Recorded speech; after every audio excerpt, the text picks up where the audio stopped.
কনুই ব্যথার জন্য সবচাইতে আধুনিক এবং কার্যকরী চিকিৎসা কনুই ব্যথা, সেটা কনুইর ভিতরের পাশে হতে পারে অথবা বাইরের পাশে হতে পারে। এর জন্য সবচাইতে আধুনিক এবং কার্যকরী চিকিৎসা হচ্ছে ফিজিওথেরাপি সাথে শকওয়েভ থেরাপি। এই দুইটা চিকিৎসার কম্বিনেশনে আপনি কনুই ব্যথা থেকে 100% মুক্তি পাবেন।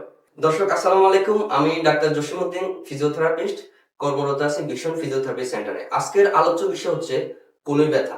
বেশিরভাগ মানুষই জীবনের কোনো না কোনো সময় কোনো ব্যথায় ভুগে থাকেন।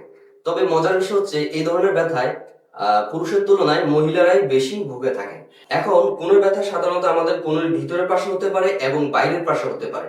আর কনুই ব্যথাটা কনুইর হাড়, রগ এবং মাংসপেশিতে হতে হতে পারে। এই ধরনের ব্যথার প্রধান কারণ হচ্ছে কনুইয়ের অতিরিক্ত ব্যবহার, কনুইয়ের অতিরিক্ত কাজ। সেটা কি হতে পারে? যারা হচ্ছে দীর্ঘক্ষণ ল্যাপটপ, কম্পিউটার টাইপিং, ড্রাইভিং এই ধরনের কাজ করে থাকেন, এবং মহিলাদের জন্য হচ্ছে যারা গৃহস্থলীর কাজ করেন, সহজ ভাষায় যারা মুসরামুসরির কাজগুলো করে থাকেন, তাদের এই কনুইতে অতিরিক্ত ব্যবহার হতে হতে এই কনুইতে ইনজুরি হয়, ইনফ্লামেশন হয়, তখন কনুই ব্যথা শুরু হয়। সাধারণত এই কনুই ব্যথাটা আমাদের দৈনন্দিন কাজকর্মে অনেক ব্যাঘাত সৃষ্টি করে, এবং চিকিৎসা না নিলে এই ধরনের সমস্যাগুলো দীর্ঘদিন থাকে এবং দীর্ঘদিন আপনার নরমাল কাজকর্মে অনেক ব্যাঘাত সৃষ্টি করবে। এবং সবচেয়ে যে বহুল প্রচলিত, যেটা আমরা সহজেই সবাই জানি বা সহজে ব্যবহৃত হয়, সেটা হচ্ছে টেনিস এলবো এবং গলফার্স এলবো।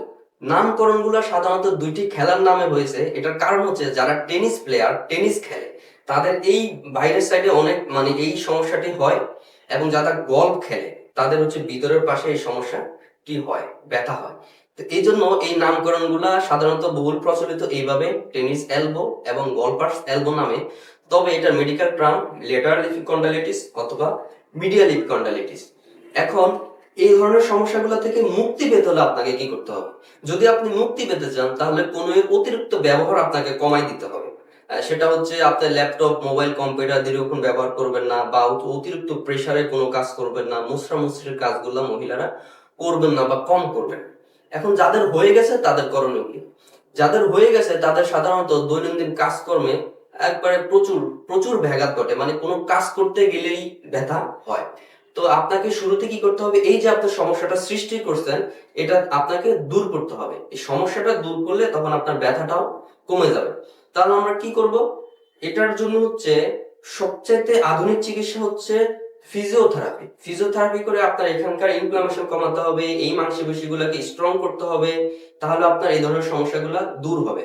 ফিজিওথেরাপিতে বিভিন্ন ধরনের এক্সারসাইজ এবং হচ্ছে বিভিন্ন ধরনের ইলেকট্রো মডালিটিস ব্যবহার করা হয়, এবং এটার সবচাইতে বর্তমানে উন্নত বিশ্বের সাথে তাল মিলিয়ে সবচাইতে আধুনিক একটি চিকিৎসা হচ্ছে শকওয়েভ থেরাপি।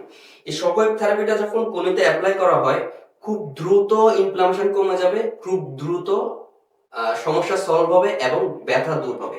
শকওয়েভ থেরাপি এবং ফিজিওথেরাপির মাধ্যমে এই সমস্যাগুলা খুব সহজে এবং খুব দ্রুত নির্মূল করা সম্ভব এবং স্থায়ীভাবে নির্মূল করা সম্ভব। তবে আপনি সুস্থ হলে আপনাকে ওই ধরনের নিয়ম কানুনগুলো মেনে চলতে হবে, কনুইয়ের কম ব্যবহার করতে হবে, প্লাস হচ্ছে একটু সবসময় সতর্ক থাকতে হবে। তো যাদের এই ধরনের ব্যথা আছে, আপনারা শুরুতে বাসায় কিছু কিছু এক্সারসাইজ এবং হচ্ছে আইস অ্যাপ্লাই করতে পারেন, বরফের শেক। বরফের শেক এই সমস্যার জন্য খুবই কার্যকরী। আপনারা এগুলা শুরু করেন। যদি আপনারা সলভ হয়ে যায় আলহামদুলিল্লাহ, আর যদি সমাধান না হয় তাহলে আপনারা এই শকওয়েভ থেরাপি এবং ফিজিওথেরাপি, বিশেষ করে যাদের ব্যথাটা অনেক পুরনো হয়ে যায়, তাদের আসলে হোম এক্সারসাইজ বা হোম ম্যানেজমেন্টে ব্যথাটা আর কমে যায় না, ব্যথাটা থেকে যায়। এবং তখন হচ্ছে আপনারা অবশ্যই চিকিৎসাটা নেবেন ফিজিওথেরাপি এবং শকওয়েভ থেরাপি। আশা করি আপনারা একটা সলিউশন পাবেন। ফিজিওথেরাপি, শকওয়েভ থেরাপি এবং আকুপাঙ্কচার চিকিৎসাটাও এই সমস্যার জন্য কার্যকরী। তো দর্শক, আশা করি আপনারা একটা ধারণা পেয়েছেন যে কি কারণে কনুই ব্যথা হয় এবং এটার প্রতিকার কি। অনেকে আছে ব্যথার ওষুধ খায়। সাধারণত ব্যথার ওষুধ খেলে এই ধরনের সমস্যাগুলো সলভ হয় না। সাময়িক একটু আপনি আরাম পেতে পারেন, বা ব্যথার ওষুধে যতক্ষণ আপনার কার্যকারিতা থাকবে ততক্ষণ হয়তো ব্যথাটা থাকবে না, কিন্তু আবার ব্যথা চলে আসবে। আপনি আবার কাজকর্ম করতে গেলেন, হাত উপরে উঠাতে গেলেন, হ্যাঁ, আপনি মাথা আঁচড়াতে গেলেন, এই ধরনের তখন এই ধরনের সমস্যাগুলো দেখা দেবে। তো দর্শক, আপনাদের যাদের এই ধরনের সমস্যা আছে, আপনারা চাইলে আমাদের সাথে যোগাযোগ করতে পারেন। আপনারা আশা করি একটি খুব ভালো একটা সমাধান পাবেন আমাদের কাছ থেকে। আপনাদের যদি এই বিষয়ে কোনো জিজ্ঞাসা থাকে, আপনারা আমাদের সাথে যোগাযোগ করতে পারেন অথবা ভিডিওতে কমেন্টস করতে পারেন। দর্শক, আসসালামু আলাইকুম।